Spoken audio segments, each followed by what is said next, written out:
In the 1920s, Cambodia was a deeply spiritual nation, where every local man had to spend at least a year in a monastery. Because so much of the land was regularly flooded, many houses were built on stilts. This is eternal Cambodia. If you tell me that this image was took yesterday, I would believe you, because this is the traditional Cambodia as it always was. This unusual photograph shows a Cambodian official working in the French colonial service.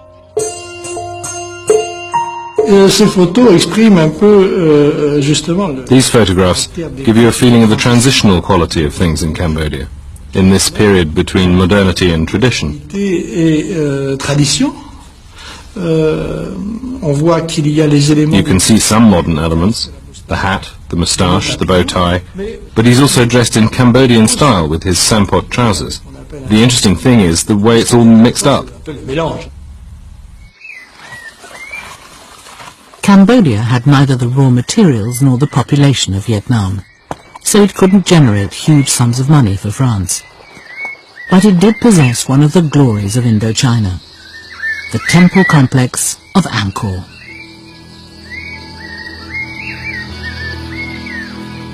Built by the ancient kings of Cambodia, Angkor had been largely abandoned in the 15th century when Phnom Penh became the capital city.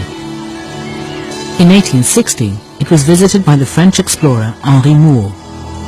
Europe was enthralled by his sensational account of amazing temples and dramatic ruins cloaked in dense forest.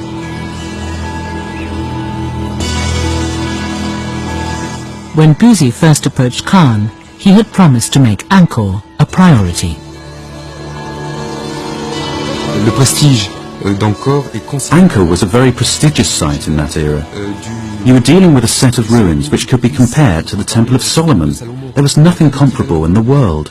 With all that history, all those memories preserved in its walls and temples, the archives of the planet just had to have it.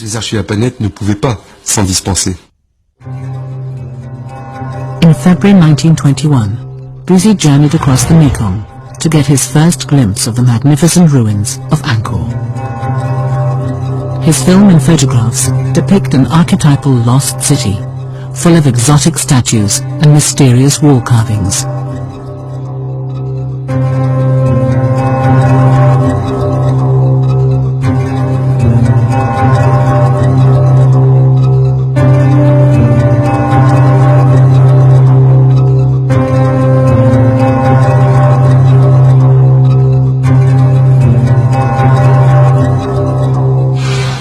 The tallest and best preserved building was called Angkor Wat, the temple of the city. It has always been the symbol of Cambodia. This is the largest, the biggest, the most beautiful temple. You can hardly criticize when you see the general plan of Angkor Wat. If you are an architect, you can hardly find a failure. Everything is perfect. Bussy took numerous pictures of Angkor Wat, but like many later photographers, he was also drawn to another temple built nearby, about 100 years later, the Bayon. You have these enormous faces, 3 or 4 meters high it seems like, and there's maybe 70, and they're all looking in different directions. And it's this very kind of all-knowing, smiling face with these big eyes kind of looking out over the jungle. I think one of the challenges of photographing at Bayon is to try and get as many faces in the same frame. And I think in a couple of his photographs, he's been very clever to be able to find the right vantage point. By 1921, French archaeologists had cleared many of the temples and were beginning the long process of restoration. To start with, the priorities were very basic, clearing temples one by one. It was a task which was really a challenging, very exciting one, because this is one of the largest archaeological sites in the world. They started to introduce restoration, and I mean spectacular restoration, where they rebuilt integrally some monuments which had previously completely disappeared. In addition to the small army of Cambodians employed by the French to clear the site, Bussy found the lost city of Angkor to be a surprisingly busy place.